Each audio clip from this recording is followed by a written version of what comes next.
السلام علیکم ورحمۃ اللہ وبرکاتہ. الحمد للہ رب العالمین والعاقبۃ للمتقین ولا عدوان الا علی الظالمین واشهد ان لا الہ الا اللہ وحدہ لا شریک له واشهد ان محمدا عبدہ ورسولہ صلوات اللہ وسلامہ علیہ وعلی آلہ وعلی اصحابہ ومن اہتدی بہدیہ واستنى بسنتہ الی یوم الدین. اما بعد، لگاتار ہر ہفتے اصول ایمان کی شرح آپ لوگوں کے سامنے کی جا رہی ہے، اور مصنف رحمۃ اللہ علیہ مسلسل فرشتوں کے اعمال کے تعلق سے ذکر فرما رہے ہیں. آج بھی جو باب ہے وہ فرشتوں کے عمل ہی سے متعلق ہے. مصنف فرماتے ہیں کہ تجور الملائکۃ علی حلق الذکر والعلم، علم اور ذکر کی مجلسوں کی تلاش میں فرشتوں کا گشت کرنا. یعنی کچھ فرشتے ایسے ہیں جو علم و ذکر کی محفلوں کو تلاش کرتے رہتے ہیں، اور جہاں انہیں یہ محفلیں مل جاتی ہیں ان مجلسوں میں اور محفلوں میں شریک ہوتے ہیں اور استفادہ کرتے ہیں، اور اس طریقے سے ذکر کے اندر اور اس مجلسوں کے اندر شرکت فرماتے ہیں. اس کے تحت مصنف نے جو حدیث بیان کی ہے وہ یہ ہے. مصنف فرماتے ہیں کہ روى امام احمد و مسلم حدیث مجتمع قوم فی بیت من بیوت اللہ یتلون کتاب اللہ ویتدارسون بینہم الا نزلت علیہم السکینہ وغشیتہم الرحمہ وحفتہم الملائکہ وذکرہم اللہ فی من عندہ ومن بطأ بہ عملہ لم یسرع بہ نسبہ. امام احمد نے اور امام مسلم نے یہ حدیث بیان کی ہے، روایت کی ہے کہ مجتمع قوم فی بیت من بیوت اللہ، کہ جو قوم اللہ کے گھروں میں سے کسی بھی گھر میں اکٹھا ہوتی ہے، یتلون کتاب اللہ، وہ قوم یا وہ لوگ اللہ تعالیٰ کی کتاب کی تلاوت کرتے ہیں، ویتدارسون بینہم، اور اپنے درمیان اس کو پڑھتے ہیں، اس کے بارے میں غور و فکر کرتے ہیں اور اس کو سمجھنے کی کوشش کرتے ہیں، معانی پر غور کرتے ہیں. الا نزلت علیہم السکینہ، تو ایسے لوگوں پر سکون نازل ہوتا ہے. وغشیتہم الرحمہ، رحمت ان کو ڈھانپ لیتی ہے. وحفتہم الملائکہ، اور فرشتے ان کو گھیر لیتے ہیں، وذکرہم اللہ فی من عندہ، اور اللہ رب العالمین ایسے لوگوں کا ذکر ان لوگوں کے درمیان کرتا ہے جو اللہ تعالیٰ کے پاس ہوتے ہیں. یعنی ملائے اعلیٰ میں اللہ رب العالمین ان لوگوں کا ذکر کرتا ہے جو اللہ کے مقرب فرشتے ہیں، ان کے ہاں اللہ رب العالمین ایسے لوگوں کا ذکر کرتا ہے. ومن بطأ بہ عملہ، اور جس کا عمل اسے تاخیر کر دے، اسے لیٹ کر دے یا اسے روک دے، لم یسرع بہ نسبہ، تو اس کا نسب اس کے لیے جلدی نہیں کر سکتا. یہ حدیث ابو ہریرہ رضی اللہ تعالیٰ عنہ سے مروی ہے، اور مصنف رحمۃ اللہ علیہ نے حدیث کا وہی ٹکڑا پیش کیا ہے جس کے لیے انہوں نے باب قائم کیا ہے، ورنہ یہ حدیث لمبی ہے. اور اس کے شروع کا جو حصہ ہے میں اسے آپ لوگوں کے سامنے پڑھ دیتا ہوں، پھر اس کے بعد جو ٹکڑا مصنف نے پیش کیا ہے اس کی کچھ شرح آپ لوگوں کے سامنے کروں گا. اس کے شروع کا جو حصہ ہے بہت اہم ہے اور بہت ضروری ہے، خاص طور سے اس دور میں ہمیں جاننا بہت ضروری ہے. اور بڑی مشہور حدیث سے بارہا آپ سب لوگ سنتے رہتے ہیں علماء کرام سے. جیسا کہ میں نے بیان کیا کہ اس حدیث کے روایت کرنے والے ابو ہریرہ رضی اللہ تعالیٰ عنہ کہتے ہیں کہ اللہ کے رسول صلی اللہ علیہ وسلم فرمایا، من نفس عن مؤمن قربۃ من قرب الدنیا نفس اللہ عنہ قربۃ من قرب یوم القیامہ. جو کسی مومن سے دنیا کی مصیبتوں میں سے کسی مصیبت کو دور کرتا ہے، یعنی یا تو اسے دور کر دیتا ہے یا اس مصیبت کے دور کرنے میں مدد کرتا ہے. دونوں معنی یہاں پر مراد ہے. مصیبت کو ختم کر دینا، مصیبت کو دور کر دینا، ظاہر بات ہے وہ مصیبت جس کے دور کرنے کا اختیار اللہ رب العالمین نے بندوں کو دیا ہے. وہ مصیبت جس کے دور کرنے کا اختیار اللہ نے بندوں کو نہیں دیا ہے، اس میں ظاہر بات ہے کوئی کسی کی مصیبت کو دور نہیں کر سکتا. تو مصیبت کا دور کر دینا یا مصیبت میں مدد کرنا، مساعدہ کرنا، دونوں شامل ہیں. تو اللہ رب العالمین اس کا بہترین بدلہ دیتا ہے. دنیا کی پریشانیوں کے مقابلے میں آخرت کی پریشانیوں کو اللہ تعالیٰ دور کرتا ہے. دنیا کے مقابلے میں آخرت کی پریشانی زیادہ ہوتی ہے. تو اللہ رب العالمین کا احسان، اس کا انعام اور اکرام کہ جو کسی مومن بندے کی دنیا کی پریشانی دور کرتا ہے، مصیبت دور کرتا ہے یا مدد کرتا ہے اس کے دور کرنے میں یا حل کرنے میں، تو اللہ رب العالمین قیامت کے دن کی پریشانیوں میں سے پریشانی دور کرتا ہے. یعنی اللہ تعالیٰ کتنا بہترین بدلہ عطا فرماتا ہے، کتنا زیادہ اللہ رب العالمین دینے والا ہے کہ دنیا کی پریشانی معمولی ہوتی ہے، فانی ہے، دنیا فانی ہے، ختم ہو جانے والی ہے. یہاں کی پریشانیاں ہمیشہ رہنے والی نہیں ہیں، ختم ہو جانے والی. لیکن آخرت کی پریشانیاں ہمیشہ رہنے والی. جو جہنم میں جائے گا، کافر و مشرک ہمیشہ جہنم کے اندر رہیں گے، پریشانیوں میں رہیں گے. اور جو جنت کے اندر جائیں گے، اہل ایمان، اہل مومن لوگ اللہ رب العالمین کی نعمتوں میں رہیں گے. تو آخرت کی پریشانی انسان کے ساتھ ہمیشہ رہے گی. تو ہمارے نبی فرماتے ہیں کہ اللہ رب العالمین قیامت کی پریشانیوں میں سے پریشانی کو دور کرتا ہے. ومن یسر علی معسر یسر اللہ علیہ فی الدنیا والآخرہ. اور جو کسی تنگ دست کے ساتھ آسانی کرتا ہے تو اللہ رب العالمین دنیا اور آخرت میں اس کے اوپر آسانی کرتا ہے. تنگ دست کی آسانی دو طرح کی، یا تو آدمی کو مہلت دے کر کے، یعنی کوئی پریشان حال ہے، تنگ دست ہے، مقروض ہے، آپ کا اس نے قرض لیا، وقت پر ادا کرنے کے قابل نہیں ہے، یا اس کے پاس وقت پر ادا کرنے کے لیے پیسے نہیں ہیں. اب آپ کیا کرتے ہیں؟ اسے مہلت دے دیتے ہیں کہ بھئی آپ بعد میں دینا، جب اللہ تعالیٰ آپ کو دے دے گا تب آپ دے دینا. یہ بھی آسانی ہے.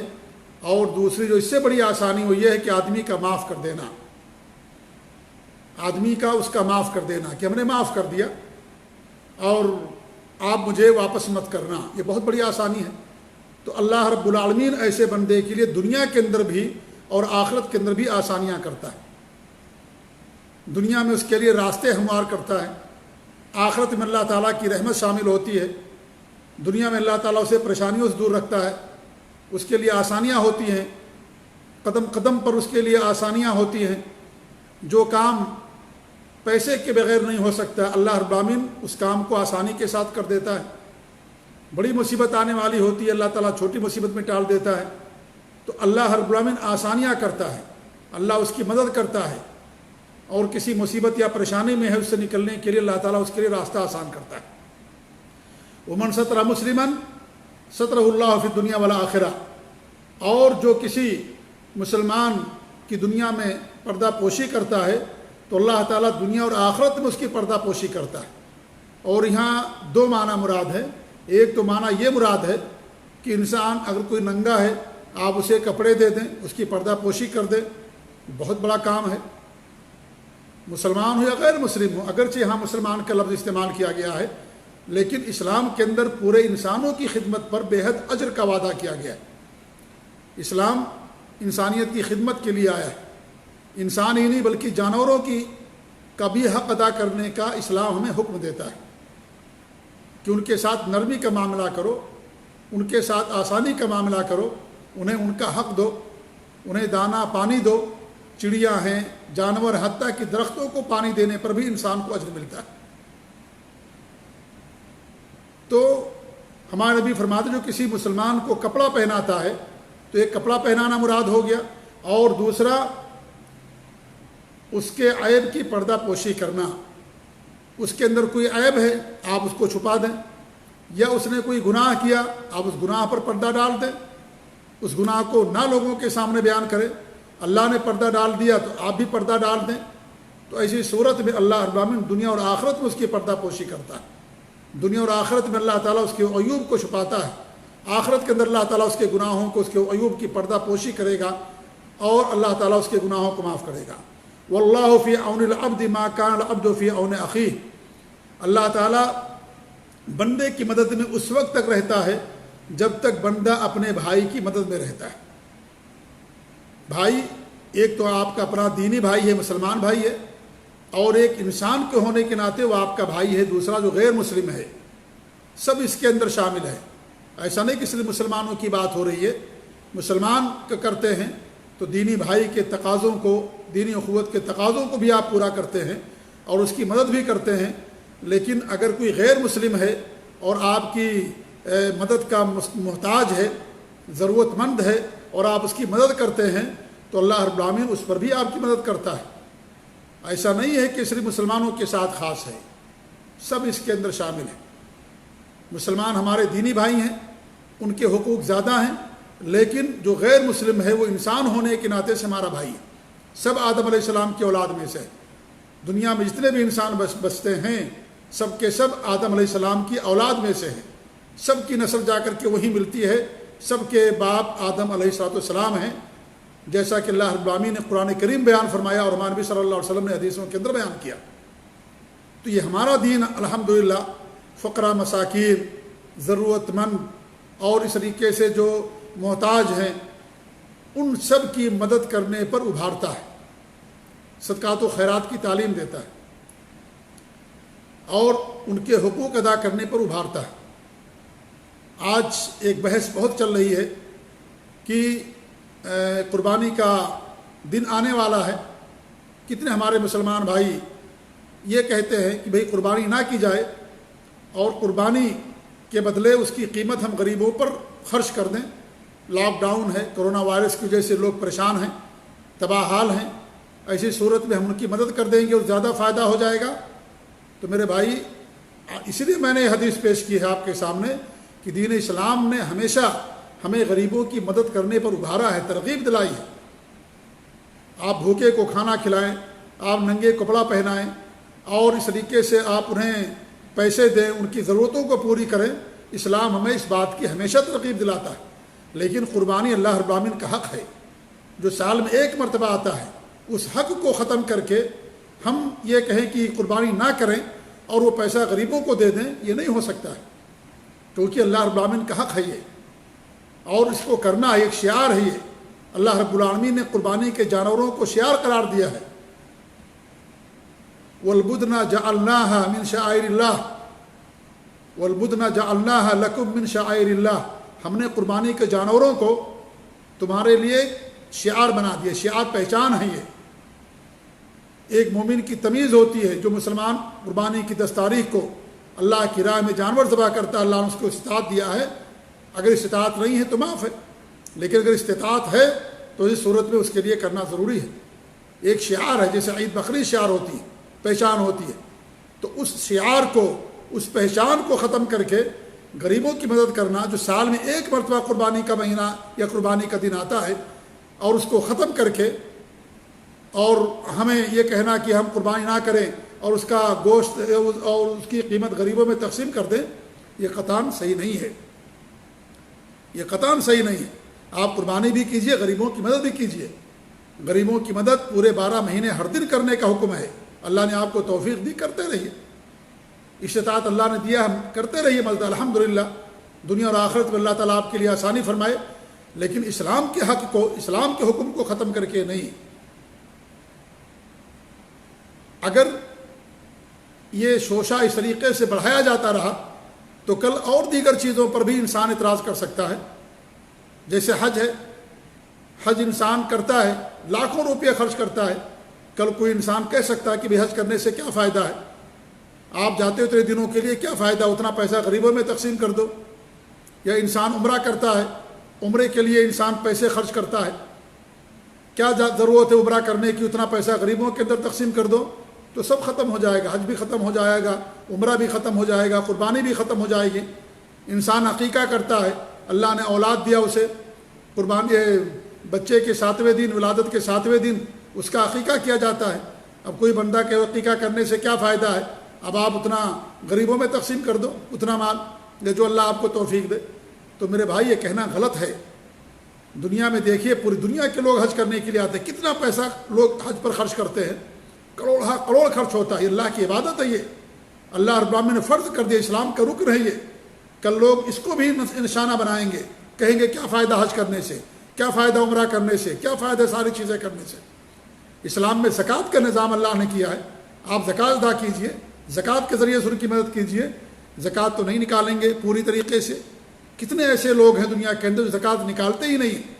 اللہ ان کو مال دیا ہے، صاحب نصاب ہیں، مال کی کوئی کمی نہیں ہے، لیکن اس کے باوجود بھی زکوٰۃ نہیں نکالتے، اس پر نہیں باتیں کریں گے۔ آدمی کا اپنا حق ہوتا ہے، اپنے اخراجات ہیں، اپنی چیزیں ہیں، انسان اس پر کنٹرول نہیں کرتا ہے۔ اس لاک ڈاؤن میں دیکھیے شادیاں ہو رہی ہیں اور اس طریقے سے اور دیگر کام ہو رہے ہیں، آدمی لاکھوں روپے خرچ کر رہا ہے، لاکھوں روپے خرچ کر، اتنا اسراف، اتنی فضول خرچی اور مال کی تباہی اور بربادی، اس کے بارے میں کوئی بات نہیں ہوتی ہے۔ اور جب سال میں قربانی کرنے کی بات آتی ہے تو اس طریقے کے مسئلے اٹھائے جاتے ہیں۔ تو میرے بھائیو، یہی لوگ اٹھاتے ہیں جو علمانی ذہن کے ہوتے ہیں، جو مغربی زدہ لوگ ہیں اور جو لوگوں کی مدد نہیں کرنا چاہتے اور اس کے ذریعے سے اپنے پیسے کو بچانا چاہتے ہیں۔ اللہ نے آپ کو مال دیا، ہمیشہ ان کی مدد کیجیے۔ اللہ کے رسول صلی اللہ علیہ وسلم کے زمانے میں آج سے زیادہ حالات خراب تھے، زیادہ فقر و فاقہ تھے، پیٹ پر پتھر باندھا کرتے تھے، اینٹ باندھ کر کے زندگی گزارتے تھے، اور کھجوریں ختم ہو جاتی تھیں جنگوں کے اندر اور لوگوں کے پاس تو باقاعدہ اس کی گٹھلیاں چوسا کرتے تھے۔ یہ صورتحال تھی، کتنا فقر و فاقہ کا دور تھا۔ لیکن کیا آپ نے کہا کہ قربانی مت کیجیے؟ ایک مرتبہ قربانی کے دنوں میں کچھ آس پاس کے لوگ آ گئے، فقراء اور مساکین اور غربا، محتاج لوگ، تو آپ صلی اللہ علیہ وسلم نے صحابہ کرام کو حکم دیا قربانی کرو، گوشت ان لوگوں میں تقسیم کر دو۔ یہ نہیں کہ قربانی مت کرو، قربانی کا جو پیسہ اسے آپ غریبوں میں تقسیم کر دو، نہیں، ایک شعار ہے، ایک پہچان ہے۔ غریبوں کی مدد قربانی کے گوشت سے بھی کی جا سکتی ہے۔ کتنے ایسے غریب لوگ ہیں دور دراز علاقوں میں جو رہتے ہیں، گاؤں اور دیہات میں، کھیڑوں میں، 6 مہینے، سال بھی گزر جاتے ہیں، ان کو گوشت کھانا نصیب نہیں ہوتا۔ آپ ایسے لوگوں کو قربانی کے ذریعے سے ان کی مدد کر دیجئے، ایک قربانی گھر پر کر دیجئے، 2-4 بکرے آپ ایسے علاقوں میں جا کر کے کر دیجئے، پورا گوشت گاؤں میں تقسیم کروا دیجئے، ان کی بہت بڑی مدد ہو جائے گی۔ لیکن یہ کہنا کہ قربانی کی قیمت ہم غریبوں میں کر دیں اور قربانی نہ کریں، یہ قطعاً ایسا نہیں ہو سکتا ہے۔ یہ اللہ تعالیٰ کے ایک حکم کو ختم کرنے والی بات ہے، اللہ رب العالمین کے ایک حکم کو ختم کرنے والی بات ہے۔ یہ پہچان ہے ہماری، ہمارے نبی نے کیا، صحابہ نے، خلفائے راشدین نے، تابعین نے، آج تک یہ چیز چلی آ رہی ہے۔ اور قربانی کا ایک مقصد ہے، وہ مقصد یہ ہے کہ آج جو ہم جانور اللہ کی راہ میں پیش کر رہے ہیں، کل اگر ہماری جان کی ضرورت پڑ جائے گی اسلام کی بقا اور سربلندی کے لیے تو ہم اپنی جان بھی پیش کرنے سے گریز نہیں کریں گے۔ یہ اصل مقصد ہے قربانی کا، یہ صدقات و خیرات میں نہیں یہ مقصد حاصل ہوگا، یہ جانور ذبح کرنے سے حاصل ہوتا ہے۔ تو اس لیے میرے بھائیوں، قربانی بھی کیجیے، صدقات و خیرات بھی کیجیے، غریبوں کی مدد بھی کیجیے۔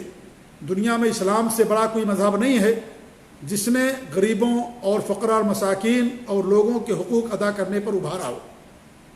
قدم قدم پر آپ دیکھیں گے کہ اسلام ہمیں لوگوں کے مدد کرنے کی تعلیم دیتا ہے، ابھارتا ہے، جانور، چڑیا، چرند، پرند، سب کے لوگ، سب کی۔ تو اس لیے قربانی بھی کیجیے اور غریبوں کی مدد بھی کیجیے، دونوں پر عمل کیجیے۔ قربانی جو سال میں ایک مرتبہ آتی ہے، اور صدقات و خیرات کا دروازہ تو اللہ رب العالمین نے ہمیشہ کھول رکھا۔ زکوٰۃ کا نظام اللہ رب العالمین نے بنایا۔ آج زکوٰۃ کا نظام اگر ہم صحیح طریقے سے حل کر لیں اور اس پر عمل پیدا ہو جائیں تو بہت حد تک جو فقر و فاقہ ہے مسلمانوں کے علاقوں میں یا مسلمانوں کے پاس، وہ ختم ہو سکتا ہے۔ لیکن اس کے بارے میں انسان سوچنے کے لیے تیار نہیں ہے۔ اسراف، فضول خرچیاں عروج پر ہیں اس دور کے اندر بھی، اس دور میں بھی، ان حالات کے اندر بھی، اور انسان کا اپنا کوئی کام نہیں رکا ہوا، سب کر رہا ہے۔ لیکن جب قربانی اللہ تعالیٰ کے حق کی بات آتی ہے، اللہ کی عبادت ہے قربانی کرنا، فصل لربک وانحر، اپنے رب کے لیے قربانی کیجیے، اپنے رب کے لیے نماز پڑھیے۔ قربانی اللہ کے لیے ہوتی ہے، اللہ کی عبادت ہے۔ یہ کسی اور یعنی غیر اللہ کے نام پر قربانی نہیں ہو سکتی، اللہ کی عبادت ہے یہ۔ لہذا اس عبادت کو قائم رکھیے، یہ ہم سے مطلوب ہے، یہ قربانی کی بات کرنا۔ آپ صدقات و خیرات بھی کیجیے، اللہ ہم سب کو اس کی توفیق دے۔ اور الحمدللہ آج دنیا کے اندر مسلمان صدقات و خیرات میں سب سے آگے۔ ہمارے ملک ہندوستان میں دیکھ لیجئے کہ مسلمانوں کی تنظیمیں، ان کی کمیٹیاں، مدرسے، سوسائٹیز انفرادی طور پر آج مسلمان الحمدللہ چاہے اپنے مسلمان بھائی ہوں یا غیر مسلم بھائی ہوں، سب کی مدد کرنے کے لیے آگے آگے ہیں، وہ مدد کر رہے ہیں الحمدللہ۔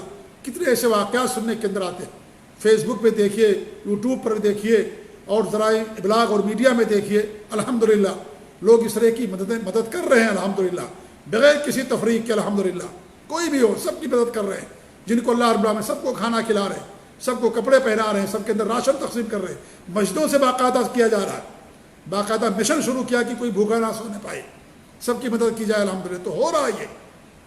تو اس لیے قربانی الحمدللہ یہ اللہ رب العالمین کا ایک شعار ہے دین اسلام کا، لہذا اس کو باقی رکھیے، اس کو قائم رکھیے، قربانی کیجئے۔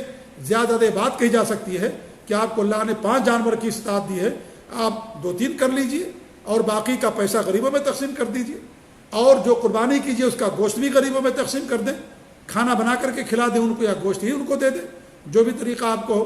لیکن قربانی کے مسئلے پر بات مت کیجئے کہ قربانی نہیں کریں گے اور اس کی قیمت غریبوں کے اندر ہم دے دیں گے، کبھی آپ کو اجر نہیں ملے گا، کبھی وہ اجر نہیں ملے گا۔ قربانی کی شرطیں ہوتی ہیں، قربانی انسان اگر وقت سے پہلے کر دے یا وقت کے بعد کرے، دن نکل جانے کے بعد کرے، کچھ نہیں ہوگا، اس کو قربانی کا ثواب نہیں ملے گا۔ جانور ذبح کیا اس نے لیکن قربانی کا ثواب اس کو نہیں ملے گا۔ قربانی کے جو جانور ہیں ان کی شرطیں ہوتی ہیں، وہ شرطیں ہوں گی تب جا کر کے قربانی صحیح ہوتی ہے، اگر وہ شرط میں سے کوئی شرط مفقود ہو گئی تو قربانی ادا نہیں ہوتی۔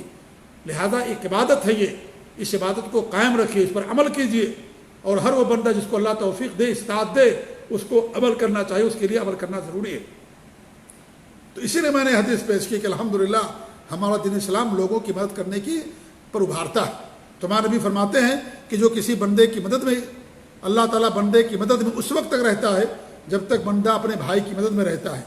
من سلکا طریقا یلتمس فیہ علما سہل اللہ له بہ طریقا الی الجنہ، اور جو علم کی تلاش میں جس راستے پر نکلتا ہے تو اللہ رب العالمین اس کے ذریعے سے اس کے لیے جنت کا راستہ آسان کر دیتا ہے۔ تو یہاں پر علم سے مراد کتاب و سنت کا علم ہے، اللہ کے دین کا علم حاصل کرنے کا راستہ مراد ہے، کہ انسان اللہ کے دین کے لیے جس راستے پر چلتا ہے وہ راستہ اس شخص کو، اگر وہ مخلص ہے، اللہ کے لیے علم حاصل کرتا ہے اخلاص کے ساتھ، اور علم حاصل ہونے کے بعد اس پر عمل کرتا ہے، اس کی طرف لوگوں کو دعوت دیتا ہے، اور دعوت دیتے وقت، علم حاصل کرتے وقت جو بھی پریشانیاں مصائب آتی ہیں ان تمام چیزوں پر صبر کرتا ہے، تو علم اس کے لیے باعث خیر ہے، علم اس کے لیے نور ہے، اور یہ جنت کے راستے پر گویا کوئی چلتا ہے۔ کون سا علم؟ کتاب و سنت کا، توحید و سنت کا، جو دین اللہ رب العالمین نے اپنے نبی پر اتارا، اس دین کا علم حاصل کرتا ہے، تو ایسے شخص کو اللہ رب العالمین گویا کہ جنت کے راستے پر چلاتا ہے۔ تو یہ حدیث جو یہاں پر مصنف نے پیش کی ہے اس کے شروع کا حصہ ہے جو میں نے آپ کے سامنے پیش کیا ہے۔ یہاں مصنف نے جو حدیث کا ٹکڑا پیش کیا ہے وہ یہ ہے کہ مجتمع قوم فی بیت من بیوت اللہ، جیسا کہ میں نے آپ کے سامنے پڑھی حدیث، کہ جو قوم یا جو لوگ اللہ تعالیٰ کے گھروں میں سے کسی گھر میں اکٹھا ہوتے ہیں، اللہ تعالیٰ کی کتاب کی تلاوت کرتے ہیں اور اس کو سمجھنے کی کوشش کرتے ہیں، اس کا دراسہ کرتے ہیں، اس کو پڑھتے ہیں، معانی پر غور کرتے ہیں، تو یہاں پر کیا صرف مسجد مراد ہے کہ مسجدوں کے اندر جو اللہ کا ذکر ہوتا ہے، اللہ کے دین کی باتیں ہوتی کیا وہی مراد ہیں، یا اور بھی مجلسیں مراد ہیں جیسے مدرسوں کے اندر، یا اس طریقے سے کسی جگہ پر لوگ اکٹھا ہیں، بیٹھے ہوئے ہیں، اللہ کے دین کی باتیں کر رہے ہیں، کتاب و سنت کی باتیں ہو رہی ہیں، کیا وہ بھی شامل ہے؟ تو اس کا جواب یہ ہے کہ دونوں شامل ہے۔ مسجد تو شامل ہے ہی ہے، مسجد تو اللہ تعالیٰ کا گھر ہے جہاں انسان نماز بھی پڑھتا ہے اور اس طریقے سے قرآن کی تلاوت کرتا ہے، اللہ تعالیٰ کے دین کا علم حاصل کرتا ہے، وہ تو شامل ہی ہے، لیکن اس کے علاوہ وہ بھی شامل ہیں جہاں بھی جس جگہ بھی اللہ تعالیٰ کا ذکر ہوتا ہے، اللہ تعالیٰ کے دین کی سربلندی کی، اللہ تعالیٰ کے دین کا علم حاصل کرنے کی باتیں کی جاتی ہیں، وہ ساری جگہیں شامل ہیں۔ صرف مسجدیں مراد نہیں ہیں، یا صرف مسجدوں کے لیے خاص نہیں ہے، بلکہ دیگر جگہیں بھی شامل ہیں، اور اس کی دلیل صحیح مسلم ہی کی حدیث ہے کہ اللہ کے رسول فرماتے ہیں کہ ما جلس قوم مجلسا، کہ جو قوم کسی مجلس کے اندر بیٹھتی ہے، یذکرون اللہ، وہ اللہ تعالیٰ کا ذکر کرتے ہیں، یعنی اللہ تعالیٰ کے دین کا علم حاصل کرتے ہیں، اس میں ذکر کی مجلس، علم کی مجلس، ساری مجلسیں شامل ہیں، تو الا حفت بہم الملائکہ، فرشتے ان کو گھیر لیتے ہیں، وغشیتہم الرحمہ، رحمت ان کو ڈھانپ لیتی ہے، وذکرہم اللہ فی من عندہ، اور اللہ رب العالمین ایسے لوگوں کا ذکر ان لوگوں کے پاس کرتا ہے جو اللہ کے پاس ہوتے ہیں۔ تو یہ حدیث عام ہے، ما جلس قوم مجلسا، کوئی بھی مجلس ہو، شرط یہ ہے کہ وہاں اللہ رب العالمین کے دین کا ذکر ہو، کتاب و سنت کی باتیں ہوں، توحید سنت کی باتیں ہوں۔ اگر وہاں پر شرک اور بدعت و خرافات کی باتیں ہوں گی، یہ حدیث ان کو شامل نہیں ہوگی۔ اللہ نے دین اتارا ہے وہ ذکر ہے، قرآن کی تلاوت ذکر ہے، نمازیں ذکر ہے، پورا دین ذکر ہے، ان کا ذکر ہوتا ہے۔ جو دین اللہ رب العالمین نے اپنے نبی کو دیا، جس دین کے اللہ رب العالمین نے تکمیل فرما دی، جس کے اندر نئی چیزوں کی گنجائش نہیں ہے، ان چیزوں کا اس کا علم حاصل کرتے ہیں، ایسے لوگوں کے لیے فضیلت ہے۔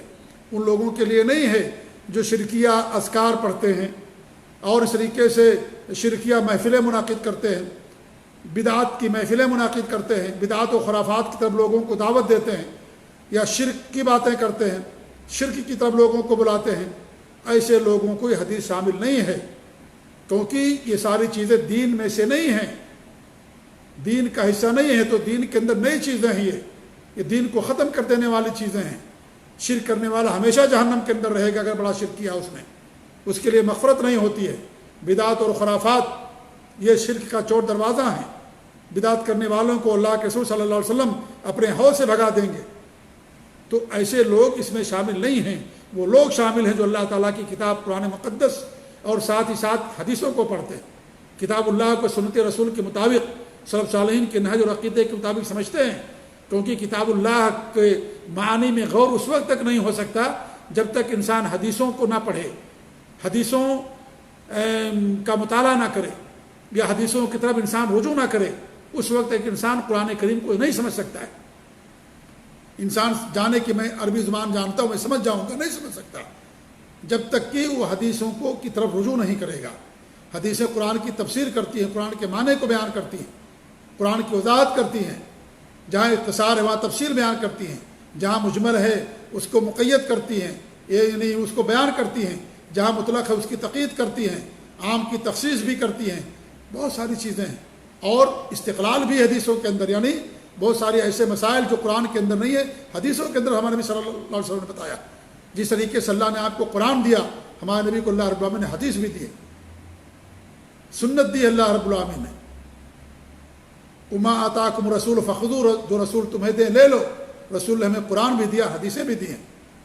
اللہ کے رسول صلی اللہ علیہ وسلم فرماتے ہیں کہ اللہ رب العالمین نے مجھے قرآن دیا اور قرآن جیسی دوسری چیز بھی دی ہے، ہو بہو، جیسے قرآن اللہ تعالیٰ کلام وہی ہے، ایسی حدیث بھی اللہ رب العالمین کی طرف سے وہی ہے۔ دونوں دین کا ماخذ ہے، دونوں دین کے اندر، یعنی ان کے بغیر دین کا نام ہی کسی چیز کا نہیں ہے۔ تو یہاں کتاب اللہ کے ساتھ ساتھ حدیث بھی اس کے اندر شامل ہے، کیونکہ کتاب اللہ کو سمجھنے کے لیے ہمیں حدیث کی ضرورت ہے۔ حدیث کے بغیر، سنت کے بغیر قرآن کو نہیں سمجھ سکتے، اور جو قرآن کو سمجھنے کی کوشش کرے گا حدیث کے بغیر وہ گمراہ ہو جائے گا، خود گمراہ ہوگا، دوسروں کو بھی گمراہ کرے گا۔ جو کہے کہ ہمیں حدیث کی ضرورت نہیں ہے وہ گمراہ انسان ہے، وہ مسلمان ہی نہیں ہو سکتا جو یہ کہے کہ ہمیں حدیث کی ضرورت نہیں ہے۔ اس لیے حدیث کے بغیر انسان قرآن کریم کو نہیں سمجھ سکتا۔ کوئی بندہ ایسا نہیں دنیا کے اندر، صحابہ کرام نہیں سمجھ سکے تو کون سمجھ سکتا ہے؟ صحابہ کرام بلاغت اور فصاحت کے اونچے معیار پر قائم تھے، اس لیے اللہ رب العالمین نے آپ کو نبی بنا کر کے دنیا کے اندر بھیجا۔ آپ نے باقاعدہ 23 سالہ دور میں قرآن کی تفسیر بیان کی ہے، قرآن کے معنی کو بیان کیا، لہذا قرآن کو سمجھنے کے لیے حدیث کی ضرورت ہے۔ جی، تو یہاں صرف کتاب اللہ شامل نہیں ہے، دونوں شامل ہیں، دونوں، کیونکہ کتاب اللہ اور حدیث دونوں کے اندر اللہ رب العالمین نے دین کو محفوظ کر دیا، لہذا دونوں اس کے اندر شامل ہیں۔ تو ایسے آدمی کا فائدہ کیا ہوتا ہے؟ ایسے آدمی کو 4 فائدے ملتے ہیں ایسے لوگوں کو۔ ایک تو سکون نازل ہوتا ہے، سکون، اس کا ٹینشن ختم ہو جاتا ہے، قلق بے چینی ختم ہو جاتی ہے، اور دل کو شرح حاصل ہوتا ہے، سکون کی زندگی اس کی گزرتی ہے۔ الحمدللہ، جو جتنا زیادہ دین کے قریب ہوگا اتنا ہی زیادہ انسان کے اندر سکون ہوگا۔ اللہ کے ذکر سے دلوں کو سکون ملتا ہے، اللہ کے دین پر عمل کرنے سے، دین کا علم حاصل کرنے سے انسان کو سکون ملتا ہے، تو اس کو سکون حاصل ہوتا ہے۔ جی، اور اس کے یعنی اس کے اندر کسی بھی طرح کی بے چینی اور اس طریقے سے کسی بھی طرح کا قلق، یہ ساری چیزیں اللہ رب العالمین اس سے ختم کر دیتا ہے۔ اور جو دل کے اندر وسوسے ہوتے ہیں شیطان کی طرف سے، ان وسوسوں کو اللہ رب العالمین دور کر دیتا ہے، اور اس کے دل کو اللہ رب العالمین کھول دیتا ہے۔ ایک فائدہ تو یہ ہوتا ہے، اور دوسرا فائدہ کی رحمت ان کو ڈھانپ لیتی ہے، اللہ رب العالمین کی رحمت، اللہ ایسے بندوں پر رحم فرماتا ہے، مہربانی کرتا ہے، ان کے ساتھ رحمت کا معاملہ کرتا ہے۔ اور تیسری چیز یہ ہے کہ وحفتہم الملائکہ، فرشتے ان کو گھیر لیتے ہیں، فرشتے ان کو گھیرتے ہیں، ایک تو ان کی تکریم کے طور پر، ان کے ادب کے طور پر، اور دوسرے جو اللہ کا ذکر ہوتا ہے، اللہ کے دین کی باتیں ہوتی ہیں، ان میں شرکت کرنے کے لیے رغبت کے طور پر وہ لوگ شریک ہوتے ہیں، دو مقصد کے تحت۔ تو فرشتے باقاعدہ ان کو گھیر لیتے ہیں، ایسی مجلسوں کو، ایسی محفلوں کو جہاں پر کتاب و سنت کی باتیں ہوتی ہیں، قرآن و حدیث کی باتیں ہوتی ہیں، شرک اور بدعات کے خلاف باتیں ہوتی ہیں، ایسی مجلسوں کو گھیر لیتے ہیں فرشتے۔ چوتھا فائدہ جو سب سے بڑا فائدہ ہے سمجھ لیجئے، وہ یہ ہے کہ اللہ رب العالمین ملأ اعلیٰ میں ایسے لوگوں کو ذکر کرتا ہے، ایسے لوگوں کی تعریف کرتا ہے اللہ رب العالمین، ان لوگوں کے پاس جو اللہ کے بے حد مقرب بندے ہیں، فرشتے ملأ اعلیٰ، ان لوگوں کے پاس ایسے لوگوں کا ذکر اللہ رب العالمین فرماتا ہے۔ تو اس لیے میرے بھائیوں، یہ بڑے فائدے ہیں، 4 فائدے بیان کیے گئے، اور یہاں جس مقصد کے لیے مصنف نے حدیث پیش کی ہے اس میں یہ بات ہے، وہ ختم الملائکہ، یہ اصل بات ہے جس کے لیے مصنف نے یہاں پر حدیث کا آخری ٹکڑے کو بیان کیا ہے، یا آدھی حدیث بیان کی اور آدھی حدیث نہیں بیان کی، کیونکہ حدیث موجود ہے کتابوں کے اندر، آدمی ان کی طرف رجوع کر سکتا ہے، ان کو دیکھ سکتا ہے۔ تو اس طریقے سے یہ بھی فرشتوں کا ایک کام ہے کہ فرشتے ایسی مجلسوں کو ڈھونڈتے ہیں، ایسی مجلسوں کی تلاش میں رہتے ہیں، گشت کرتے رہتے ہیں جہاں اللہ کا ذکر ہوتا ہے، اس کے دین کا ذکر ہوتا ہے، اس کے دین کا علم لوگوں کے اندر تقسیم کیا جاتا، بانٹا جاتا ہے، اور اس کا دین لوگوں کو پڑھایا جاتا ہے۔ ایسی مجلسوں کی تلاش میں رہتے ہیں اور جا کر کے سنتے ہیں اور ان لوگوں کو گھیر لیتے ہیں۔ یہ فرشتوں کا ایک کام یہ بھی ہے جو ایسے لوگوں کی تلاش میں رہتے ہیں۔ آخر میں ہمارے نبی نے فرمایا کہ امن بتابی عمل لم یسرع بہ نسب، جس کا عمل اسے روک دے گا نیک لوگوں کے ساتھ جانے میں یا جنت کے اندر جانے میں، ایسے لوگوں کا نسب نامہ ان کو جنت کے اندر نہیں داخل کر سکتا ہے۔ انسان جنت میں اپنے عمل کی بدولت جائے گا، ایمان اور عمل صالح کی بدولت جائے گا، اللہ رب العالمین کی رحمت ہوگی ایسے لوگوں پر، تب ایسے آدمی جنت کا مستحق ہوگا۔ یہ جو نسب نامے دنیا کے اندر ہیں، نسب نامے، نسب کا علم انسان کو حاصل کرنے میں کوئی مذائقہ نہیں ہے یا اس طریقے سے کوئی ممانعت نہیں ہے، لیکن یہ جو نسب ہے دنیا کے اندر صرف پہچان کے لیے، صلہ رحمی کے لیے، کہ ہم جانیں کہ ہمارا کون رشتہ دار ہے، کون کس نسب سے کس کا تعلق ہے، صرف اس لیے ہے تاکہ صلہ رحمی کی جائے، لوگوں کی مدد کی جائے، کیونکہ جو رشتہ دار ہوتے ہیں ان کا حق زیادہ ہوتا ہے آپ کے اوپر یا ہمارے اوپر، اس لیے یہ ہے۔ لیکن قیامت کے دن جب سور پھونک دیا جائے گا، اللہ فرماتا ہے فَإِذَا نُفِخَ فِي الصُّورِ فَلَا أَنْسَابَ بَيْنَهُمْ، بس سب نسب نامے ختم ہو جائیں گے، کوئی نسب نہیں رہ جائے گا، سب ختم ہو جائے گا سور پھونکنے کے بعد۔ نسب صرف دنیا کے اندر ہے، بس پہچان کے لیے۔ اللہ نے فرمایا کہ وَجَعَلْنَاكُمْ شُعُوبًا وَقَبَائِلَ لِتَعَارَفُوا، اللہ نے تمہیں قبیلوں کے اندر، خاندانوں میں تقسیم کر دیا تاکہ تم ایک دوسرے کو پہچانو، ایک دوسرے کا ساتھ صلہ رحمی کرو، ایک دوسرے کی مدد کرو۔ اس لیے اللہ رب العالمین نے دنیا کے اندر خاندان اور شعوب اور قبیلے بنائے ہیں، اور یہ صرف دنیا کے اندر رہ جائیں گے، آخرت کے اندر سب ختم ہو جائے گا، سور پھونکتے ہوئے ساری چیزیں ختم ہو جائیں گی۔ جی ہاں، تو اگر آدمی اس لیے اس کا علم حاصل کرتا ہے تاکہ صلہ رحمی کرے، حق ادا کر سکے، تو الحمدللہ اچھی بات ہے، لیکن اگر کوئی فخر کے لیے کرتا ہے تو یہ جاہلیت کی چیزوں میں سے ہے، کوئی فخر کی بات نہیں ہے، سب آدم علیہ السلام کی اولاد میں سے ہیں۔ ابو ہریرہ رضی اللہ عنہ فرماتے ہیں کہ اللہ کے رسول نے فرمایا اثنتان فی الناس ہما بہم کفر، 2 چیزیں لوگوں کے اندر ہیں، رہیں گی، اور وہ کفر ہے، یعنی چھوٹا کفر ہے۔ کیا؟ الطعن فی النسب، نسب کے اندر تان زنی کرنا، دوسرے کے نسب کے اندر نقص اور عیب نکالنا، والنیاح علی المیت، اور میت کے اوپر نوحہ کرنا، یہ صحیح مسلم کی روایت ہے۔ تو یہ نسب میں تان کرنا اور کسی کی تنقیص کرنا، توہین کرنا، اس کے اندر عیب نکالنا، یہ زمانے جاہلیت کی چیزوں میں سے۔ اس طریقے سے ایک حدیث میں نبی نے فرمایا، یہ بھی صحیح مسلم کی روایت ہے، ابو مالک الاشعری رضی اللہ تعالیٰ عنہ ہیں، فرماتے ہیں کہ اللہ کے رسول نے فرمایا اربع من امتی فی امتی بنبی الجاہلیہ، 4 چیزیں جاہلیت کے امور میں سے ہیں، لا یترکونہن، ہماری امت کے لوگ اسے نہیں چھوڑیں گے، وہ باقی رہے گی۔ الفخر فی الاحساب، اپنے حسب و نسب پر فخر کرنا، اپنے اوپر فخر کرنا، اپنی فضیلت ظاہر کرنا، والطعن فی الانساب، اور دوسروں کے نسب کے اندر تانزنی کرنا، ان کے عیوب بیان کرنا اور ان کی تنقیص اور توہین کرنا، والاستسقاء بالنجوم، اور ستاروں کے ذریعے سے بارش برسنے کا عقیدہ رکھنا، والنیاحہ، اور نوحہ کرنا۔ یہ 4 چیزیں ایسی ہیں جو اس امت کے اندر بھی رہیں گی، اور یہ زمانے جاہلیت کی چیزوں میں سے ہیں، تو نسب پر فخر کرنا حرام ہے۔ سب کے سب آدم علیہ السلام کی اولاد میں سے، فخر کرنا جائز نہیں کسی کے لیے، اور اس لیے پہچان کے لیے جیسا کہ میں نے بیان کیا۔ اور اللہ کے رسول صلی اللہ علیہ وسلم کی ایک حدیث ہے، کلکم بنو آدم، تم سب کے سب آدم کی اولاد ہو، وہ آدم خلق من تراب، اور آدم کو مٹی سے پیدا کیا گیا۔ لینتہین اقوام یفتخرون بآبائہم، وہ لوگ جو اپنے آباء و اجداد پر فخر کرتے ہیں، ایسے لوگوں کو چاہیے کہ رک جائیں۔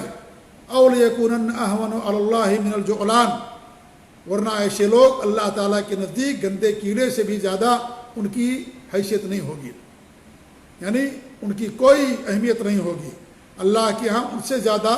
یہ جو گندے کیڑے ہوتے ہیں اللہ تعالیٰ کے ہاں ان سے بھی زیادہ یہ لوگ ذلیل ہو جائیں گے۔ جو لوگ اپنے نسبوں پر فخر کرتے ہیں یا دوسروں کے اندر عیب نکالتے ہیں، تانا زنی کرتے ہیں، ایسے لوگوں کے بارے میں نبی نے فرمایا، ترمذی کی حدیث ہے اور صحیح حدیث ہے۔ لہذا انسان نسب کی بنیاد پر جنت کے اندر نہیں جائے گا، عمل کی بنیاد پر جائے گا، نسب کی بنا پر نہیں جائے گا۔ ابو لہب ہمارے نبی کے خاندان میں سے بلکہ آپ کا چچا تھا، وہ چچا تھا، لیکن کہاں ہوگا؟ جہنم کے اندر۔ ابو طالب ایمان لے کر کے آئے، نہیں ایمان لے کر کے آئے، کہاں جائیں گے؟ جہنم کے اندر جائیں گے۔ اس لیے کہ اللہ تعالیٰ کے ہاں جو معیار ہے، نہ مال ہے، نہ دولت ہے، نہ خوبصورتی ہے، نہ نسب ہے، یہ ساری چیزیں دنیا کے اندر رہ جانے والی۔ جو معیار ہے اللہ رب العالمین کے نزدیک دینداری ہے، تقویٰ، جیسا کہ اللہ رب العالمین نے فرمایا ان اکرمکم عند اللہ اتقاکم، جو جتنا زیادہ متقی ہوگا، دیندار ہوگا، دین پر عمل پیرا ہوگا، وہی سب سے زیادہ اللہ کے نزدیک معزز بھی ہوگا۔ تو اللہ کے ہاں معیار دینداری ہے۔ سب اللہ تعالیٰ کی مخلوق ہیں، سب کو اللہ نے پیدا کیا ہے، لہذا اللہ رب العالمین نے شکل و صورت کو، خوبصورتی کو، یا مالداری کو، یا دنیا کی چیزوں کو اللہ رب العالمین نے معیار نہیں بنایا۔ معیار کیا ہے؟ دینداری ہے، تقویٰ ہے، ایمان اور عمل صالح ہے۔ اس کی بنا پر انسان جنت کا مستحق ہوگا۔ جی ہاں، تو بڑی پیاری حدیث ہے یہ جو یہاں پر مصنف رحمۃ اللہ علیہ نے بیان کی ہے۔ اس حدیث کے تحت اللہ تعالیٰ سے دعا ہے کہ اللہ رب العالمین ہمیں اس حدیث پر عمل کرنے کی توفیق دے۔